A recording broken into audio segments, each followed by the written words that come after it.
Hello and a very warm welcome to Weekly Current Affairs. Today is Saturday and we'll be taking up the miscellaneous topics that have been figured out in various newspapers. My name is Madhusudan Reddy and let's begin with this session. Today we are going to take up three different topics that is associated with triple dip La Nina. What is triple dip La Nina? What are the impacts? And how is Indian climate change that is happening? Now the video that you are going to see back here is an indication of the changes of water. How is it going to take place? We are going to discuss this in very detail. So stay tuned for this article. And the next article that we are going to take up is monsoon early retrieval. There is early retrieval of the onset of the monsoons that have been issued by the Indian Meteorological Department.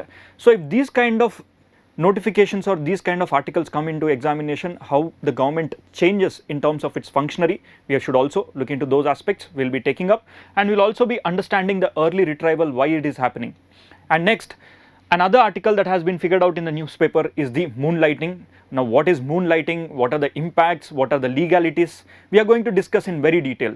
So stay tuned until the last end of this video to understand these articles in detail. So let's begin with today's session. Today our first article that I am going to take up is regarding the moonlighting. After the moonlighting, we'll go to the La Nina, El Nina, and what exactly it is talking about. Right.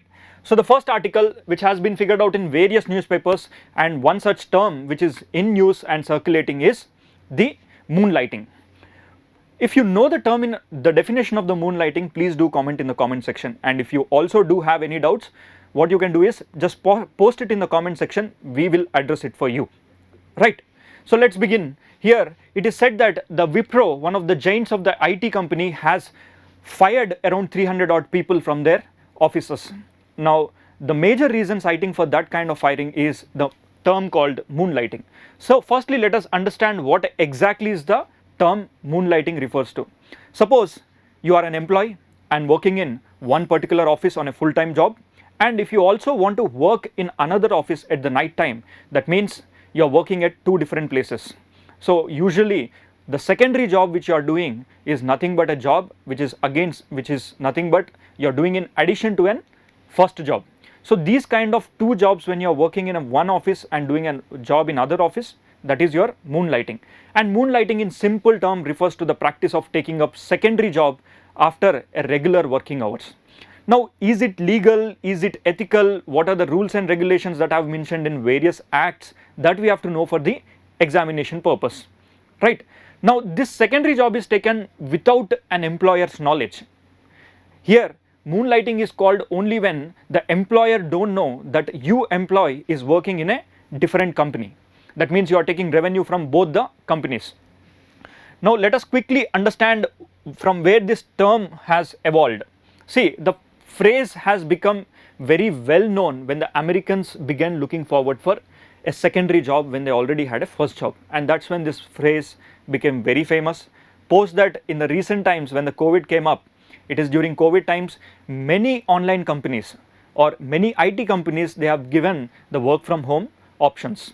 And during those times, a person who is working on one particular software also has the liberty to work with other company on the same platform and use the resources of this company to execute the work of other company. Right.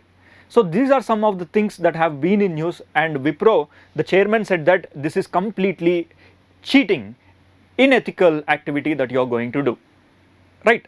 But firstly, try to understand, why do people go for this kind of moonlighting? In simple terms, two jobs, two revenue. Right. When you have two jobs, you'll have two revenues. That is an extra source of income. That is the first reason why people go for. And some people do have another other tendency that if I am working in one particular set of skills, I wanted to enhance my set of skills so that I can diversify my work area. This is another reason. That means a person can explore options in terms of learning the skills. Right. And also some people do have the habit of challenging themselves. Can they do this job by doing this job? For example, you preparing for UPSC along with your job, this is not moonlighting.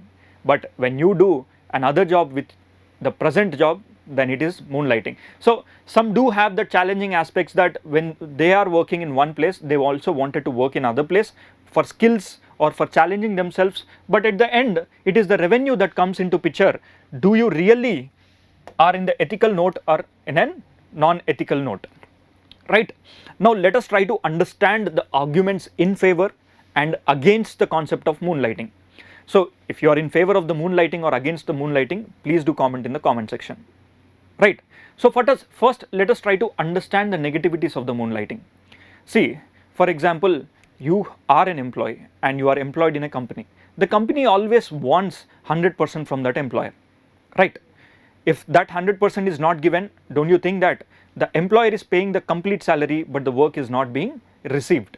Now this is a unethical activity or unprofessional activity which is involved in the moonlighting. But when you are involved in the moonlighting concept, what happens is that you already work around 8 to 9 hours in one particular job, and the next few hours later you start to work in other jobs. That means on an average you will be working around 16 odd hours, and in this condition it is understood that the human is inefficient to deliver in his original job when a person works for 16 to 17 hours. That means the quality of delivery comes into picture, right? Now look into the other side of the aspect. Suppose you are employed in one particular company and you are taking only salary and you are not being given any kind of incentives from that company, and you also have an act. That means there are acts which mentions about the Factories Act. Suppose you have a Factory Act. In the Factory Act it clearly mentions that a full-time employee who is working in a factory is not supposed to work in a different area, right? Why? Because a person who is working in the factory, usually the factory wants 100% delivery there. But does the IT employees comes into that Factory Act? This is what the question. The answer here is no. People who are working in the factory, they comes under the Factory Act, but people who are working in the IT companies, they comes under the IT Professional Act. So here it is generally understood that it is legal but may not be ethical in terms of working at two different places. Now on the other scale, there are also other big giants which came up and said that companies like Swiggy and Zomato, they said that they are happy with moonlighting with their employees working in their own company, and they can also work in some other companies, right? Suppose you might have ordered some food item from Blinkit, a Zomato guy might have been delivering to you. This is an indication that the person is moonlighting, and delivery companies, they are very much happy with it. Now why are the IT companies not happy with it? Why are the professional companies not happy with it? Here you need to know that the concept of intellectual property rights comes into your picture. Suppose you are working on a platform and this platform is being built by so much of intellectual property rights, right? Now you have X number of intellectual property rights in this project. You have gained that skill set, and then while working you understood that you only take 6 to 8 hours to work here, and later you also felt that you wanted to work in a different company for 5 to 6 hours, or in terms of when you have done the same job and you wanted to deliver it on the same day, it generally takes around 4 to 5 hours or less time than this, right? And you go and enroll with a different company. Now here, if the same person is using this skill set to execute other companies' projects, then here comes a picture of intellectual property rights which have been owned by this company, which has been shared to you in the form of knowledge transfer. That knowledge transfer you are using it for another company. Now this is an unethical activity or intellectual property rights failure. This is what is one of the side of an argument that the moonlighting concept is being criticized on, right? Now you can ask me, sir, what are the legal charges that can be implied or which can be imposed if a person does these kind of activities? Here on a professional note, there are some acts that works against this. The number one act is the Factories Act. Factories Act clearly says that they do not allow the factory persons to work in another factory, but this is only applicable to the factories but not to the professional companies. For that you have an IT law, IT companies law. IT companies law completely do not say no to these kind of activities, right? Now the company will employ an employee only on the basis of agreement. That agreements will decide whether the person can work or not work. So it is said that there are no clear-cut guidelines when they have joined, so that's why we do not intend that it is an unethical activity. This is what we have to know with respect to UPSC, and there can be questions of the leakage of confidentiality as well. Now what do you mean by leakage of confidentiality? It is nothing but sharing of the intellectual property rights of that company, right? Now You see, the persons who are involved in Swiggy and Zomato, do they have any intellectual property rights sharing? It is simply a manual labor who are using the technology and delivering it to you. Here, there is no involvement of intellectual property rights.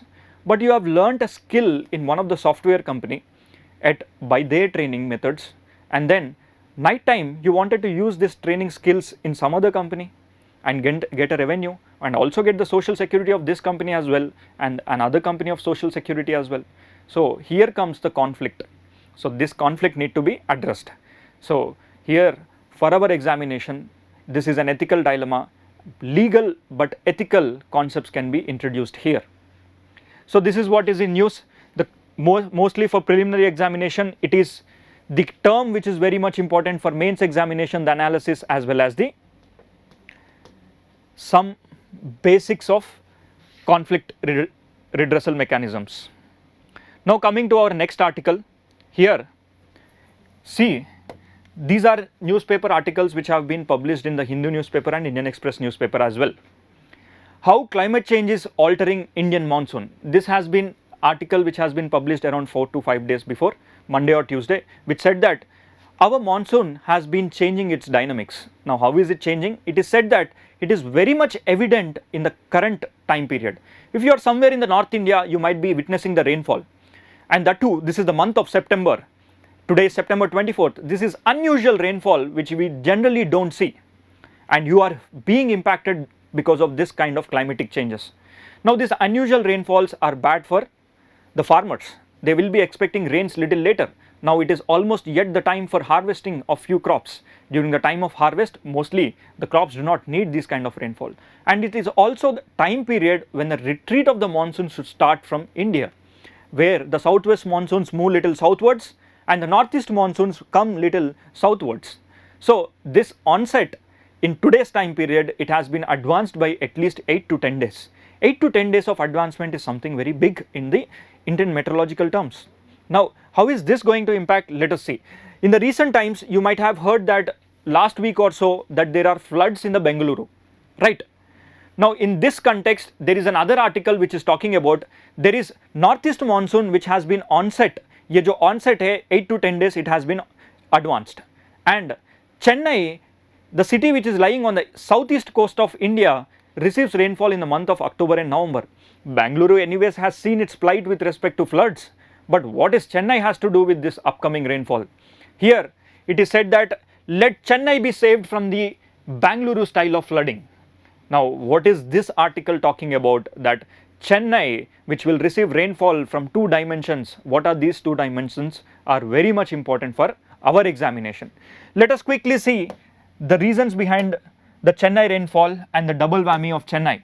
See, Indian monsoon, India receives its monsoon in 2 dimensions, right? Number 1, you have your hills here, and then this is your northeastern region, and right. So usually in the months of June and July, you have your monsoon trough here. There are winds that will be coming from southwest and both the sides, right? These are your southeast trade winds. They turn, cross the equator, and they come in the form of southwest monsoons. These southwest monsoons usually come and reach the trough of the monsoon or the ITCZ zone.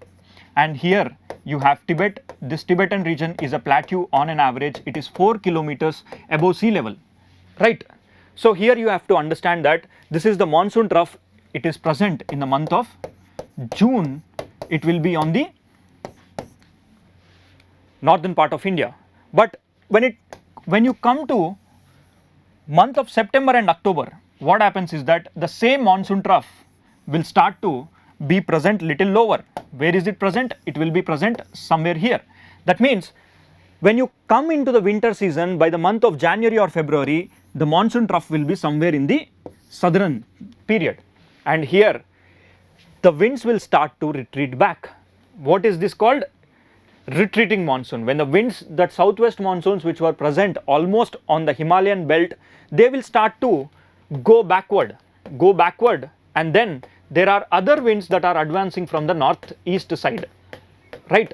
And this is called the northeast monsoon or the retreating monsoon. Now why is it called retreating monsoon? Here you have to understand that the retreating monsoon means the winds that have reached almost till the Himalayan regions, they are retreating back by the advancement of the northeast trade winds in this direction. So because of that, this ITCZ zone will now shift southward by the month of January. It will be somewhere in the southern hemisphere. So this is called as northeast retreating monsoon. Now during the time of northeast retreating monsoon, here most of the rainfall on India do have its rainfall in the eastern coast of India. So let's see if this is your India, and the rainfall that you get to see is on the eastern coast of India. Now on the eastern coast of India is this, especially this eastern coast, it will receive much of the rainfall. Now anyways, Bangalore time has been up, there were good rainfalls and most of them it is flooding. And this flooding is associated with a concept called triple dip La Nina that we are going to deal with the other article, the next article. So stay tuned to complete this. Now this northeastern monsoon time period, you will get heavy rainfalls in Chennai. So Chennai gets rainfall from northeast monsoon, right? And at the same time, Chennai also receives its rainfall in the form of cyclonic rainfall. Suppose there is a cyclone that has been formed in the month of June and in the month of October or November, right? And these cyclones, they do travel towards east se lekar west they travel. Why do they travel from east to west? If you know the answer, please comment in the comment section. Because you will have winds, most of the winds that are present in this region are either easterlies. In this particular area, you have winds of easterlies. Easterlies are nothing but those winds that are coming from east to west. Okay? If the wind is traveling from east to west, they are called as easterlies, and if they are present in the northern hemisphere, they are called as northeasterlies. So northeasterly winds which are present in the month of October, November here, so these winds will push the cyclone towards the west.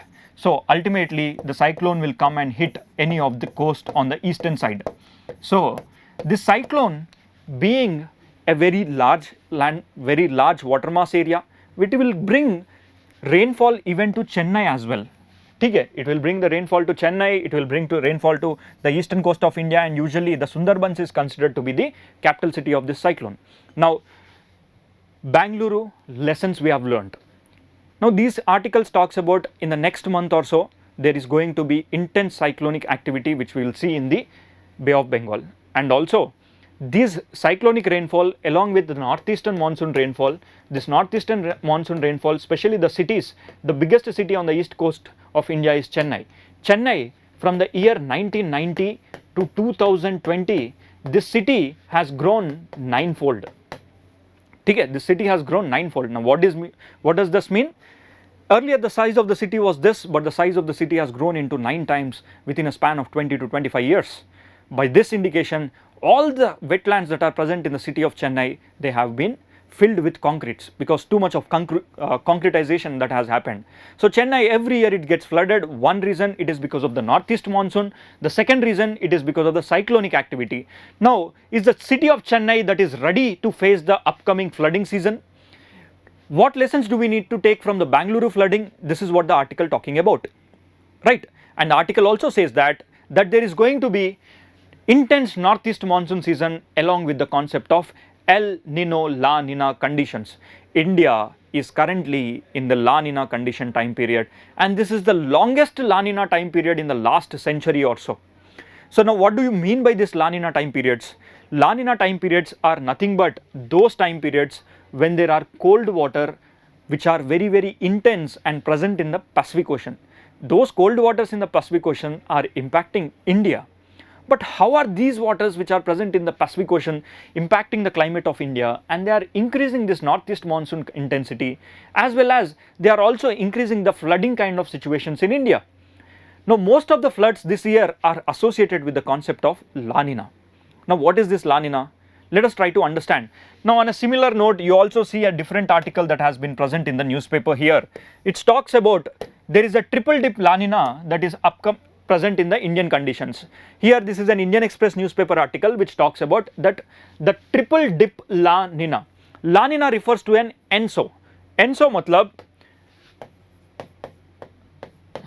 El Nino Southern Oscillations.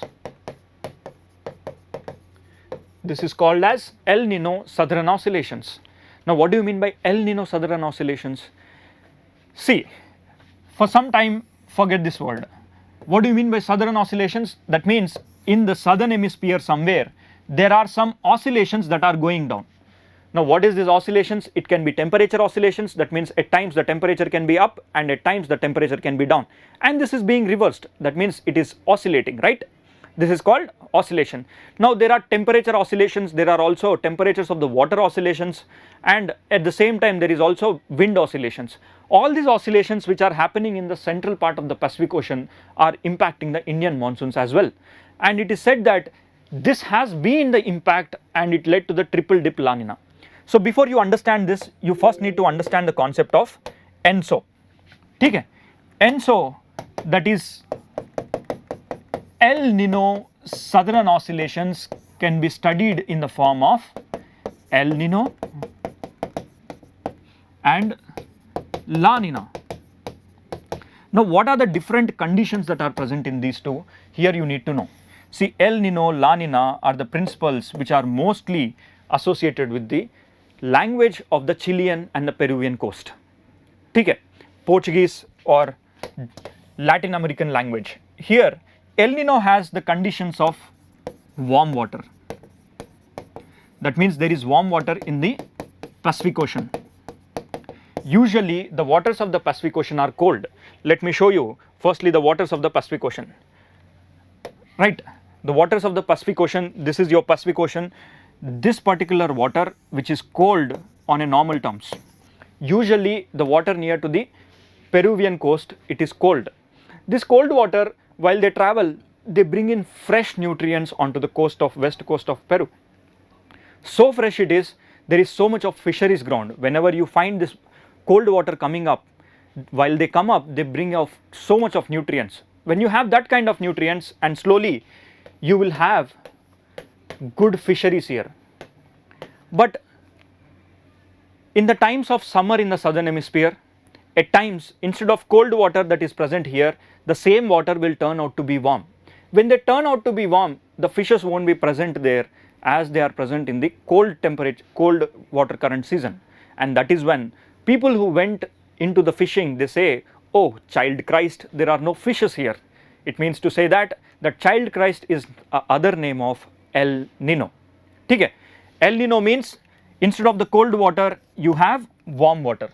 Now this El Nino phenomena, every few years, every 7 odd years you will get to see this kind of phenomena, right? And this phenomena is followed by another phenomena the very next year, that is called as La Nina. La Nina is a condition where you will get to see instead of warm water, the more intensive cold water can be seen here. See, this is a normal year. During the times of normal year, the water that is present on the west coast of South America or this in the east coast of Pacific Ocean, you will have cold water. But during the times of El Nino, you will have warm water.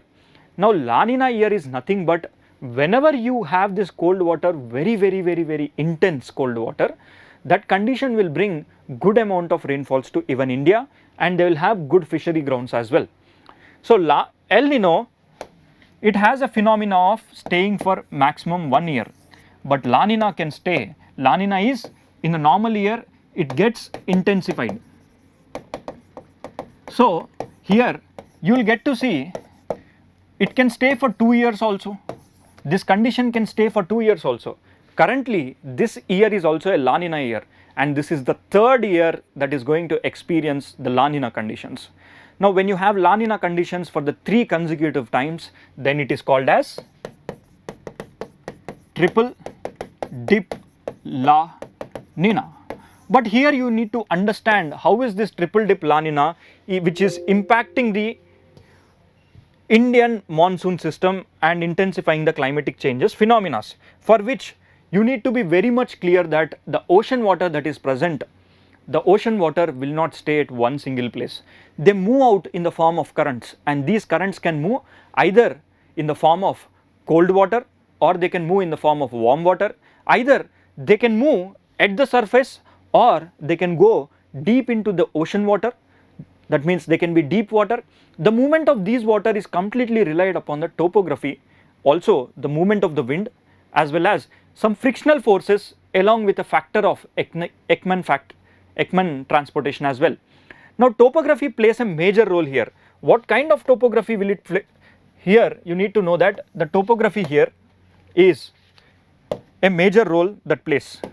Here see, whenever these winds they go and hit the coastlines, or these water they go and hit the coastlines, they change their directions. Likewise in the Indian Ocean also you have the waters moving, and the waters even come from the Pacific Ocean to Indian Ocean also. They come in the name of Levian Current. Levian is a current which is present on the western coast of Australia, and those waters they come into the Indian Ocean also. So any water, if it is present near the poles, it will be cold in nature, and if the same water it is present near to the equator, they will be warm in nature. And the cold water and warm water they generally tend to intermix among themselves. While they are mixing, they can travel on the surface as well, they can travel at the depth as well, right? Like this, the currents of the the currents of the Pacific Ocean they enter into Indian Ocean.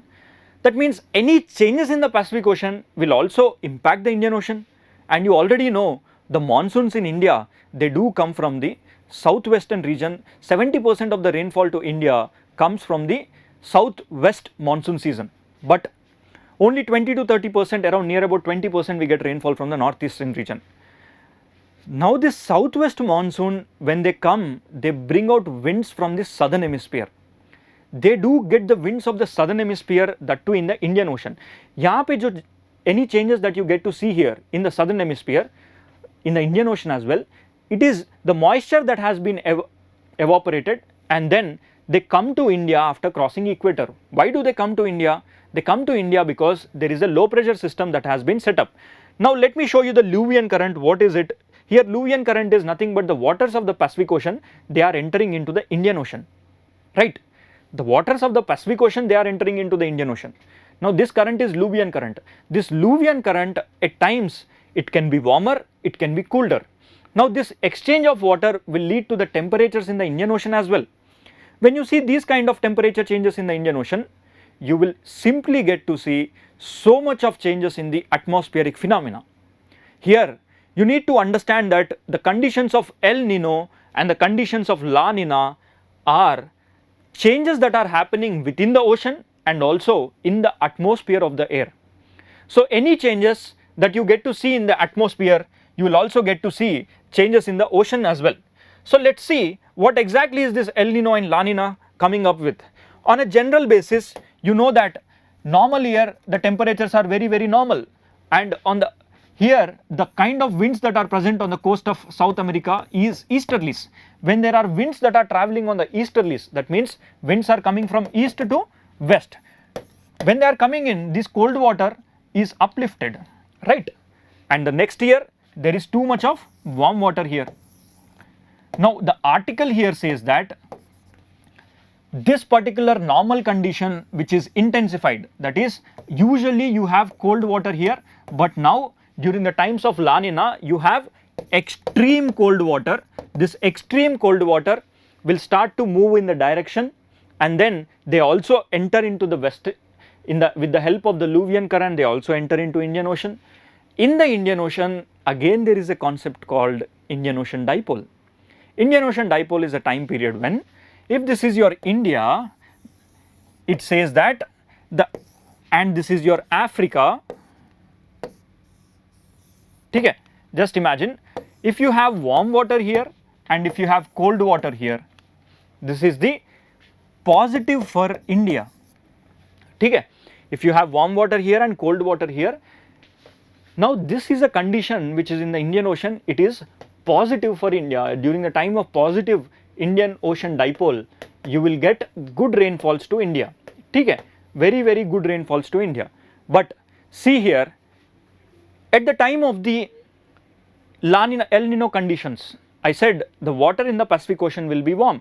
This warm water, if they also enter onto the western coast of India or the western coast of Indian Ocean, the dynamic equilibrium of the Indian Ocean changes, because of which you will not get good rainfall during a time of El Nino time period.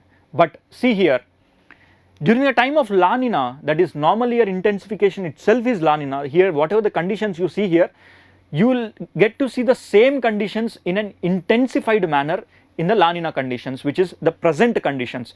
And the major reason for the rainfall in today's North India, which has been mentioned in the article, is also because of the La Nina type of conditions, that is extreme events of rainfall with respect to climate change and global warming. Now this has resulted in the onset of northeast trade winds a little earlier, right? Earlier means 7 to 8 days is a very big time for the onset of the monsoons, little early. Why is that? I'll discuss in the next couple of minutes, but let's finish this topic here. Now you understood that, see, when this cold water, if the cold water is very extreme during the times of normal times in the Indian Ocean, the Indian Ocean dipole, which is positive, will be very strong, will be very strong. If the Indian Ocean dipole is very strong, we'll get strong rainfalls, very strong rainfalls, which is sometimes good to India, but also if not managed well, you will get to see very bad rainfalls. Then these rainfalls we get to see in the form of flooding situations, cloudburst very often you will get to see, and also flooding like situations. When there are floods, the major problem associated with the floods is one, survival of the people's life, and the second activity is the diseases after 1 month. Because whenever you have floods, usually what happens, the river water enters into the other areas and the fresh water will mix with the bad water or the murkish water, and this murkish water, brackish water, murky water, all this water, they get intermingled. When they get intermingled, you don't know what is fresh water and what is a brackish water. Here in these conditions, most of the people will have typhoid like situations and waterborne diseases. So the government of India will have to be prepared in medical angle, in all other different administrative methodologies to deal with these kind of situations. Now let us try to understand the concept of why do we have, if the onset of this monsoon is little earlier as mentioned in this article, okay, and this is northeast monsoon which is having its onset little earlier, the article also says that most of the east coast of India it receives rainfall, that too in the form of northeast, right? Now the cropping pattern should, the cropping जो भी crops होगा, all these crops need to be advanced at least 10 days, because in India the irrigation is reaching only up to 60% or 50% of the farmers. Rest of the farmers are lying on the monsoonal activity. That means there is more monsoons that are going to, that means more farmers, they are reliant upon the monsoons, right? If the more people are relied upon the monsoons, they always go for the monsoonal rainfall cropping pattern.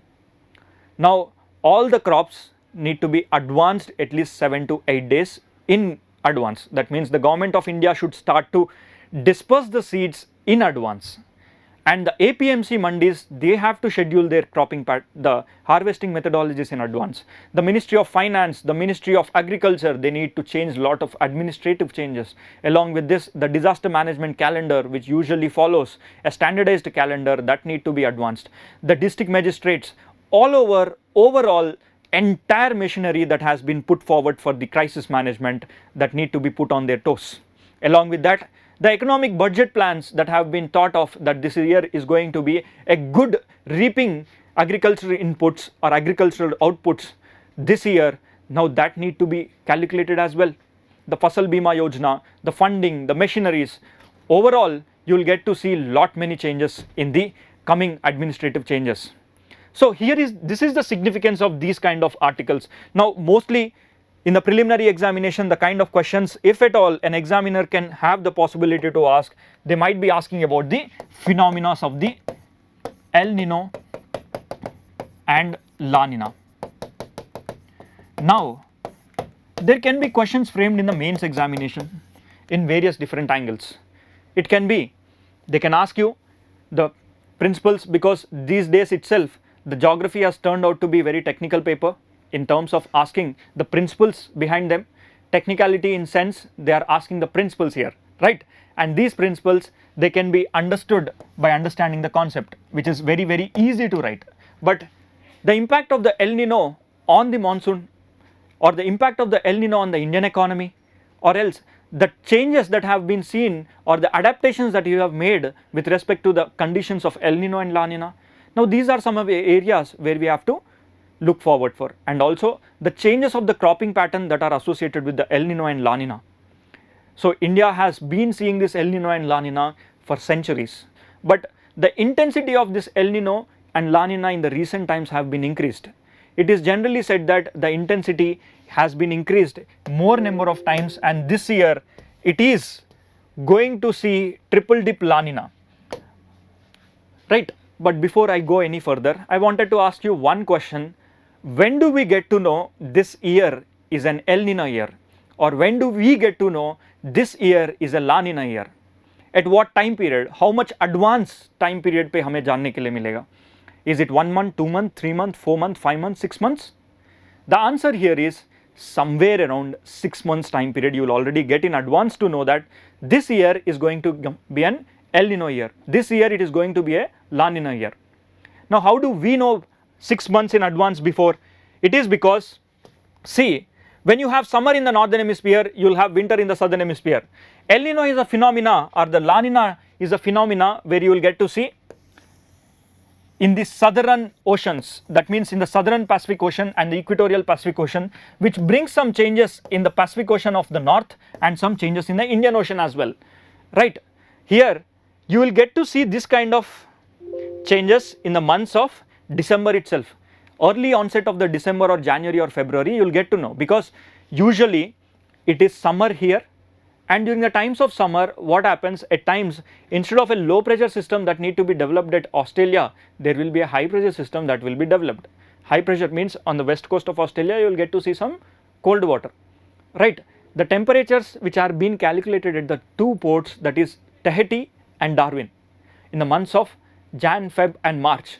By the time of March, India will not get monsoons. India will get monsoons only in the month of July, August or June, right? Early in the June we will get.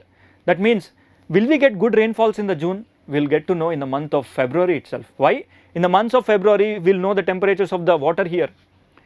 Because the water temperature, if it is changing here in the months of February or December, usually it is summer time pe, if the water instead of being cold, they turn out to be warm, which the water that are coming from the Antarctican region, then it is easily understood that this year is going to be an El Nino year.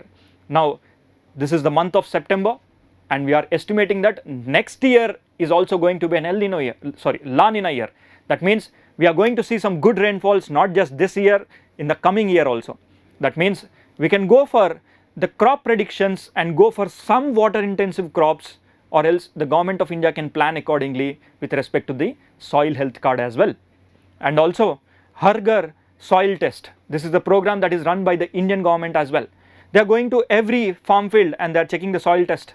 If the soil quality is good and the irrigation methodologies are good, then you can go for a better crop. Wherever the people who are relying on the farm machinery with respect to the monsoons, then it is very easy for us to rely upon these kind of monsoon system as well. So the crop, more water intensive crops can be grown. So all in all, this article talks about the multidimensional aspects of the El Nino and its impact on the day-to-day life as well as the changes in the monsoons. Now there are some facts which have been mentioned in this article. Let's see, the El Nino episodes typically last for about 9 months to an year. Okay, it says that the El Nino article will last for around 9 months to an year. Yes, 9 to 1 year, this is El Nino. But La Nina will last for, it will be there for somewhere around 2 years and sometimes 3 years also. This is what we are going to see here. This is the triple dip. Now what do you mean by triple dip? That means for the 3 consecutive years we are going to see that La Nina year in India, right?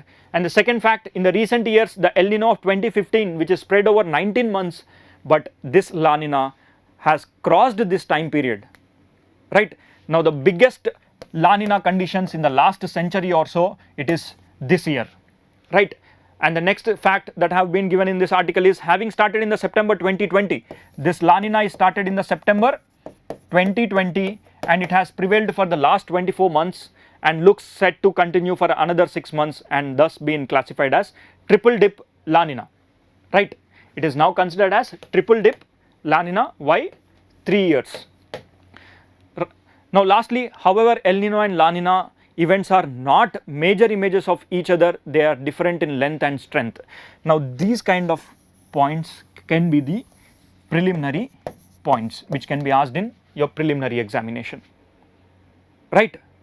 So this is what with respect to our news articles of miscellaneous activity. Moonlighting, yes, it is a very important article, can be seen in the sociological angle or in the ethical dilemmas as well, and the rest two are environmentally linked articles with respect to monsoon of northeast and the geographically article which is El Nino and La Nina. If you do like our videos, please press that like button and please make sure to write the mains answer. The mains answer for today's Seize the Mains question, it will be here. Please make sure to answer this question. The link will be provided in the description below. This is a Seize the Mains question which I am going to give you where you can write your answers and submit. The link will be put down, press that link where you can write the answer and then submit it to us. Our expert evaluators are ready to help you to evaluate it free of cost. Please make sure to utilize this opportunity. Now today's question for the Seize the Mains is, what is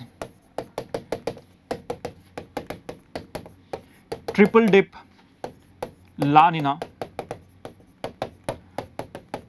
What are the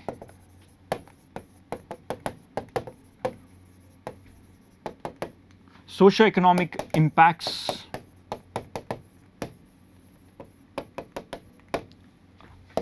associated with triple dip La Nina?